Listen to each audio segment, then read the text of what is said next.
Epic conclusion, man.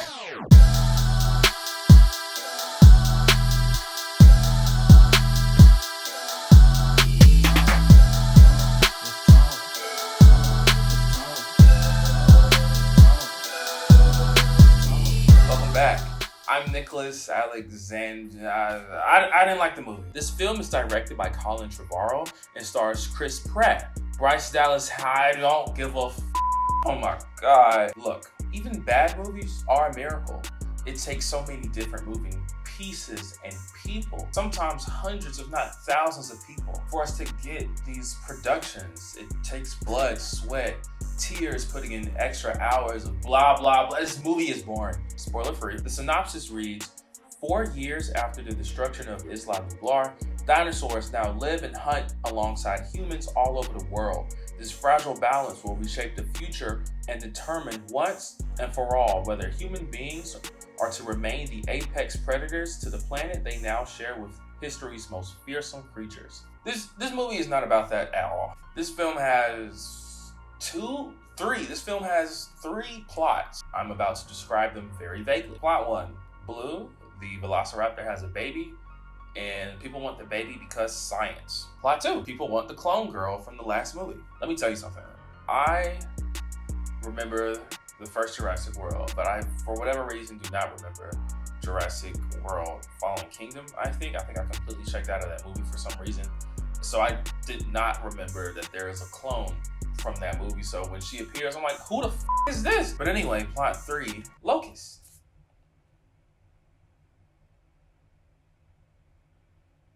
What this movie gets right is the effects, the CGI, and the creature design. The dinosaurs look a lot more how scientists think they would have looked like back then. So these dinosaurs have feathers, they have fur, and so that was cool. Side note, I'm tired of people saying, the first Jurassic Park has some shots that look better than the CGI in movies of who cares? Anyway, this film also gets some characters really right.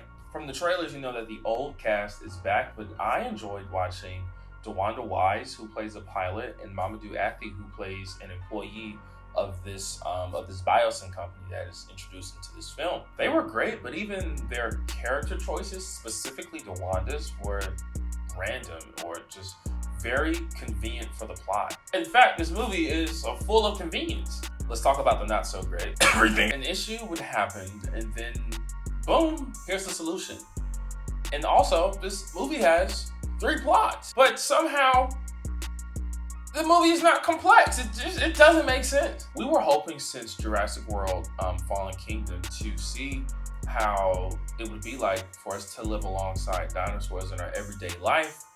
And you pretty much get that in like a montage at the beginning of the film, and that's it, really. This movie also felt like a Fast and the Furious installment. These human characters at times damn near have superpowers. It's like they all took a shot of Compound V. Look out for that movie. These humans are outrunning and in some cases outfighting dinosaurs. We just watched an orangutan on Twitter almost kill somebody through a cage. And it's like all this action, 2 hours and 30 minutes of all this action is there to distract you from its lack of story. The movie lacks an actual message. It was just visual noise, and I honestly wanted to leave the theater, not because I thought the movie was bad. I mean, for the most part, it looks good, it's shot well. It was just bland. I wasn't interested in it anymore.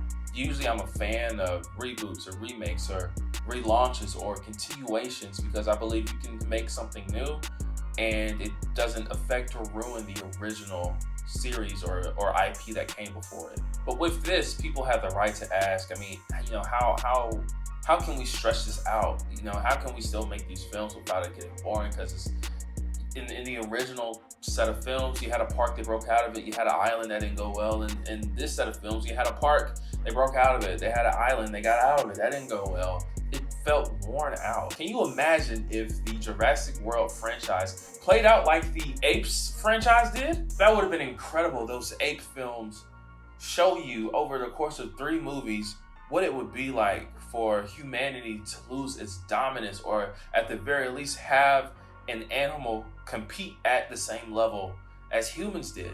Lastly, the craziest and funniest thing in this movie is Chris Pratt's hand.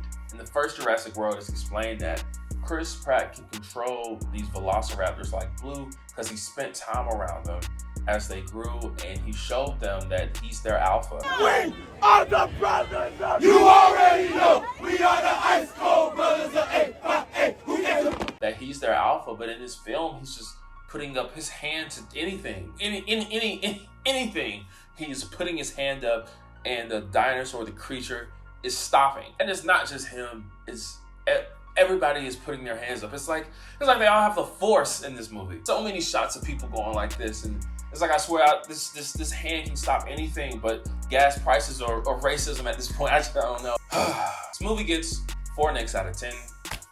The movie's not bad, it's just boring. Like, truly boring. A movie that is 2.5 hours full of one action set piece to the next wasn't interesting. Like always, guys, thank you for watching. Make sure you like, share, subscribe. Let me know how you felt about it in the comments below.